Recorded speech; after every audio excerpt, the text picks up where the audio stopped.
পরে আবার নিয়ে চলে আসছি নতুন একটি কম্পারিজন ভিডিও এবং আজকের এই ভিডিওতে আমরা কম্পারিজন করতে চলেছি ইনফিনিক্স GT20 Pro, যেটা রিসেন্টলি লঞ্চ হয়েছে গ্লোবাল মার্কেটে এবং কিছুদিন আগে মানে প্রায় এক বছর আগে লঞ্চ হওয়া GT10 Pro কে নিয়ে। যে দুটো স্মার্টফোনের প্রাইস বাংলাদেশ মার্কেটে আসলে ইনফিনিক্স GT20 এর প্রাইস হবে প্রায় অ্যারাউন্ড 40,000 টাকা আর ইনফিনিক্স GT10 এর প্রাইস রয়েছে এখন বর্তমানে অ্যারাউন্ড 30,000 টাকা। সো এই প্রাইস পয়েন্টে আপনার এই সময়টাতে এসে কোনটা নেওয়া উচিত সেটা নিয়ে কথা বলবো আজকের এই ফুল ভিডিওতে। So without wasting any more time চলো শুরু করি আজকের এই video without any more intro. তো সর্বপ্রথমে আমরা যদি কথা বলতে চাই ইনফিনিক্স GT10 এবং GT20 Pro কে নিয়ে, দুইটা স্মার্টফোনের ডিজাইন কিন্তু অসাধারণ সুন্দর। পিছনে প্লাস্টিক ব্যাগ থাকলেও মনে হবে গ্লাসের ব্যাগ এবং দুটোতেই কিন্তু পিছনে অনেক সুন্দর একটা গেমিং টাইপের ডিজাইন রয়েছে এবং তার পাশাপাশি দুইটারই কিন্তু দেখতে জোস লাগে। সো দুইটারই আমরা অবশ্যই ডিজাইনের দিক দিয়ে 10 on 10 দিব। এবং ইনফিনিক্স GT20 Pro তে কিন্তু আপনারা পিছনে 8GB লাইট পাচ্ছেন, যেটা কাস্টমাইজেবল, যেটা কিন্তু অবশ্যই ইনফিনিক্স GT10 Pro তে ছিল না। এবং নেক্সট যদি কথা বলি দুটো স্মার্টফোনের থিকনেস এবং ওয়েট নিয়ে, সেখানে আমরা GT20 Pro তে দেখতে পাচ্ছি এর থিকনেস রয়েছে 8.2 মিলিমিটার এবং এর ওয়েট রয়েছে 194 গ্রাম এবং GT10 এ রয়েছে কিন্তু 8.1 মিলিমিটারের থিকনেস এবং 187 গ্রামের ওজন।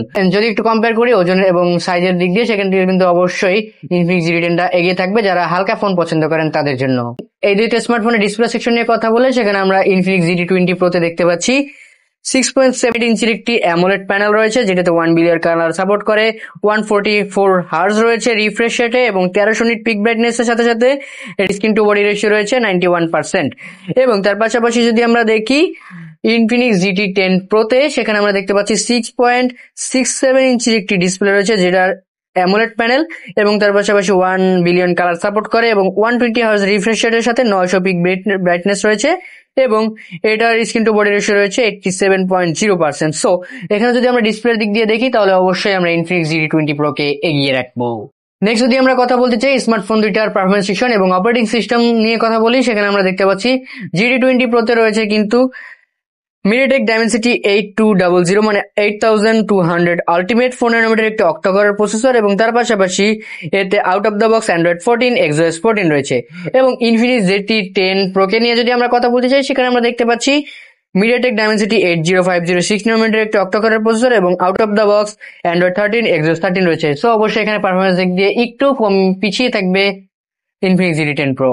তবে প্রাইস বিবেচনা করলে অবশ্যই এটা এর প্রাইস বিবেচনায় ঠিক রয়েছে। ইনফিনিক্স GT10 এ যদিও আমরা একটা মেমোরি কার্ড স্লট পাচ্ছি, বাট আমরা কিন্তু GT20 Pro তে সেটা পাচ্ছি না। তবে এর র্যাম সেকশন নিয়ে যদি কথা বলি, ইনফিনিক্স GT20 তে রয়েছে কিন্তু 8GB 256GB এবং 12GB 256GB এবং UFS 3.1 রয়েছে এবং GT10 Pro তে রয়েছে কিন্তু 8GB 256GB একটি র্যাম ভেরিয়েন্ট এবং যেটাতে UFS 3.1 এর সাপোর্ট রয়েছে স্টোরেজে। সো এখানে কিন্তু অবশ্যই দুইটা সেমই রয়েছে, যদি ইনফিনিক্স GT20 এর একটা র্যাম ভেরিয়েন্ট বেশি রয়েছে। এই দুটো স্মার্টফোনের ক্যামেরা সেকশন নিয়ে কথা বলে, দুটোতেই সেম রয়েছে। 108 মেগাপিক্সেলের রেয়ার ক্যামেরা রয়েছে এবং 2 মেগাপিক্সেলের ম্যাক্রো এবং 2 মেগাপিক্সেলের ডেপথ রয়েছে। তবে আমরা কিন্তু ইনফিনিক্স GT20 Pro তে YS সম্বলিত ক্যামেরা পাচ্ছি, মানে ভিডিও অবশ্যই স্টেবল হবে, যেটা কিন্তু আমরা ইনফিনিক্স GT10 এ পাচ্ছি না। এবং তার পাশাপাশি দুটো স্মার্টফোনের সেলফিতে যদি আমরা দেখি, সেখানে কিন্তু 32 মেগাপিক্সেলের সেলফি শুটার রয়েছে, যেগুলো দিয়ে 4K 30 fps ভিডিও শুট করতে পারবেন এবং রেয়ার ক্যামেরা দিয়েও 4K 30 fps ভিডিও শুট করতে পারবেন। দুইটা স্মার্টফোনে স্টেরিও স্পিকার থাকলেও ইনফিনিক্স GT20 Pro তে রয়েছে JBL এর টিউন করা স্টেরিও স্পিকার এবং 3.5 এর অডিও জ্যাক না থাকলেও GT10 Pro তে কিন্তু ইনফিনিক্স দিয়েছে 3.5 এর অডিও জ্যাকটি। এবং তার পাশাপাশি যদি আমরা কথা বলি, দুটোতে কিন্তু আন্ডার ডিসপ্লে ফিঙ্গারপ্রিন্ট রয়েছে, সমস্ত রকম পোর্ট এন্ড বাটন রয়েছে এবং তার পাশাপাশি দুটোতে 5000 mAh এর বিগ ব্যাটারির সাথে 45 ওয়াটের PD 3.0 কিন্তু সাপোর্টেড চার্জার রয়েছে। এবং দুইটার কালার ভেরিয়েন্ট নিয়ে কথা বললে মেকা ব্লু, মেকা অরেঞ্জ, মেকা সিলভার রয়েছে ইনফিনিক্স GT20 Pro তে এবং ইনফিনিক্স GT10 এ রয়েছে সাইবার ব্ল্যাক এবং মিরেজ সিলভার। সো এখানে দুইটা রয়েছে এবং তার পাশাপাশি দুইটাতে কিন্তু অবশ্যই আমরা পারফরমেন্স সেকশনে যদি দেখি তাহলে কিন্তু আমরা এগিয়ে রাখবো GT20 Pro কে। এবং প্রাইস বিবেচনা করলে অবশ্যই দুইটার প্রাইস পয়েন্টে একদমই সিমিলার একটা রেজাল্ট দিচ্ছে।